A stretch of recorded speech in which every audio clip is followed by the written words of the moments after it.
नमस्कार, आप देख रहे हैं बिज तक। मैं हूं रजत देवगन। आज हफ्ते के आखिरी कारोबारी सत्र में बाजार पर दबाव देखने को मिला। दरअसल हुआ ये कि अमेरिकन मार्केट से संकेत कोई बहुत बढ़िया थे नहीं, ऊपर से एशियाई बाजारों का मूड माहौल भी थोड़ा बिगड़ा हुआ था।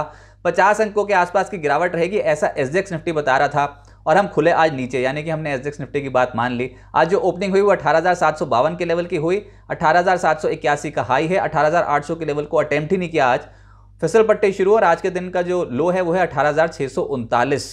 12:30 बजे के आसपास रिकवरी आई जरूर, लेकिन ऑलरेडी पिछले 2 ट्रेडिंग सेशन से अब देख रहे हैं बाजार पे ऊपरी स्तरों पर दबाव। आज के दिन की क्लोजिंग है 18,696 की। 116 अंकों की गिरावट के साथ निफ्टी की क्लोजिंग हुई है। निफ्टी बैंक 156 अंक फिसलता हुआ नजर आया। सेंसेक्स 415 अंकों की गिरावट के साथ हुआ है बंद। एडवांस डिक्लाइंस निफ्टी के मात्र 18 शेयर्स ही आज हरे निशान में बंद होने में कामयाब रहे हैं। जो तेज हुआ है उसमें है अपोलो हॉस्पिटल्स, निफ्टी गेनर के पहले पायदान पे है आज ये, 0.25% ऊपर। टेक महिंद्रा 1% ऊपर बंद हुआ। डॉक्टर रेड्डीज, टाटा स्टील, ग्रासिम जैसे स्टॉक्स में आज एक्शन तेजी की ओर था, लेकिन जो गिरावट है उसमें परसेंटेज के लिहाज से भी गिरावट ज्यादा दिखाई देगी आपको। और पहले पायदान पे है आयशर मोटर्स, 3% लुढ़क गया ये स्टॉक। इसके अलावा टाटा कंज्यूमर, एमएनएम जैसे स्टॉक्स में 2 से 2.25% की गिरावट देखने को मिली। हीरो मोटोकॉर्प और एचयूएल भी आज प्रॉफिट बुकिंग दिखा रहे थे। Autos clearly post auto numbers, नवंबर बिक्री के आंकड़ों के बाद ऑटो स्टॉक्स में बिकवाली देखने को मिल रही है पिछले 2 ट्रेडिंग सेशन से। एफएनओ गेनर्स में बीएचईएल का नंबर आ गया, जोरदार तेजी में 90 के पार निकल गया था ये स्टॉक। 7% आज के दिन का रिटर्न है। एस्ट्रल लिमिटेड लगभग 5% चढ़ा है। AB capital one way track पे है, 4% आज भी चढ़ा है। एमएनएम फाइनेंशियल और एलएनटी फाइनेंस जैसे स्टॉक्स में आज एक्शन तेज रहा। चुनिंदा एनबीएफसी स्टॉक्स का दिन था। एफएनओ लूजर्स में आयशर मोटर्स, एमएनएम को तो पाएंगे ही। ऑटो स्टॉक्स कमजोर हैं, हायर लेवल्स पे मुनाफा वसूली हुई है। टाटा कंज्यूमर, एबॉट और एचयूएल जैसे स्टॉक्स में आज प्रॉफिट बुकिंग देखने को मिली। सेक्टर स्पेसिफिक पहले पायदान पे आया है शुगर स्टॉक्स में लोअर लेवल्स पे बहुत तगड़ी खरीदारी थी। आज बजाज हिंदुस्तान 20% अपर सर्किट पे लॉक था। इसके अलावा राष्ट्रीय शुगर 8% चढ़ा है। शक्ति शुगर लगभग 7% चढ़ा। राणा शुगर्स और सिंभावली शुगर जैसे स्टॉक्स भी 5 से 6% उछलते हुए नजर आए। मीडिया में नंबर था डिश टीवी का, 7.5% का रिटर्न जनरेट कर गया। ये सब स्टॉक्स लोअर लेवल से चल रहे हैं। टीवी 18 ब्रॉडकास्ट 4% चढ़ा है। जील और नजारा जैसे स्टॉक्स में भी 1.5% के रिटर्न थे। रियल्टी में एक स्टॉक आज लाइमलाइट में आया, वो था Macrotech developers.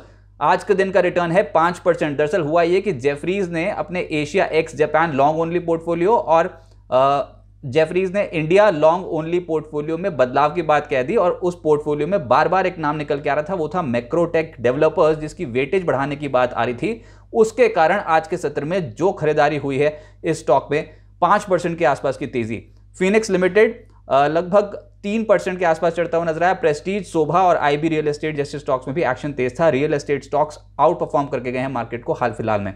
Metal stocks, APL, Apollo, ये स्टॉक नए लेवल्स पे पहुंचे और 5% के रिटर्न आज जनरेट कर गया। एमओआईएल 4% चढ़ता हुआ नजर आया। वेल्सपन कॉर्प, रत्नामनी, वेदांता और टाटा स्टील जैसे स्टॉक्स में आज एक्शन तेज था। खैर इस हफ्ते ही बहुत सारे स्टॉक्स से आउट परफॉर्म कर गए हैं। मेटल स्टॉक्स का हफ्ता रहा है ये।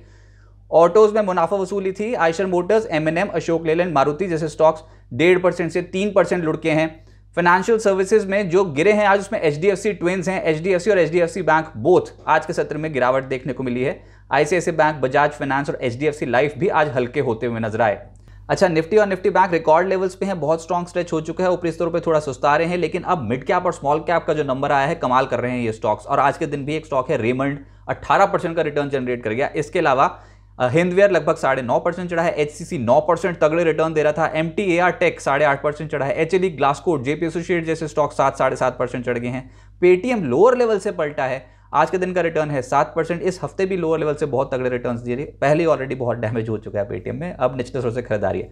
Radico, Prince Pipes, RK forgings और एनएलसी इंडिया जैसे स्टॉक्स लगभग 6% से 7.25% का रिटर्न जनरेट कर रहे थे। और पीबी फिनटेक यानी कि पॉलिसी बाजार आज लगभग 5.25% चढ़ा है। और खबर यहां पर यह थी कि सॉफ्ट बैंक ने 5% हिस्सा बेचा है ब्लॉक डील के जरिए। यूनिपार्ट्स इंडिया का आईपीओ, अच्छे सब्सक्रिप्शन फिगर्स हैं, लगभग 25 गुना सब्सक्राइब होता हुआ नजर आया और आज ये इशू हो गया है बंद। बाजार इस हफ्ते अगर आप देखोगे तो निफ्टी और निफ्टी बैंक, निफ्टी में 1% के आसपास का रिटर्न बैठा है इस हफ्ते का। 18,887 ये लेवल इस हफ्ते हासिल किया है निफ्टी ने। अब तक के रिकॉर्ड लेवल्स हैं। ऊपर से हायर लेवल्स पे 18,900 के लेवल पे नहीं पहुंच पाए थे। थोड़ी प्रॉफिट बुकिंग शुरू हो गई पिछले 2 ट्रेडिंग सेशन से। निफ्टी बैंक अंडर परफॉर्म कर गया है इस हफ्ते, 0.28% के रिटर्न जनरेट करता हुआ नजर आया। लेकिन जो रियल एक्शन है ना वो है मिड कैप और साथ साथ स्मॉल कैप स्टॉक्स में मिड कैप इंडेक्स लगभग 3%, स्मॉल कैप इंडेक्स लगभग 2.35% चढ़ता हुआ नजर आया एक हफ्ते में, तो रिलेटिवली अब आउट परफॉर्म करना शुरू कर रहे हैं छोटे मझौले स्टॉक्स।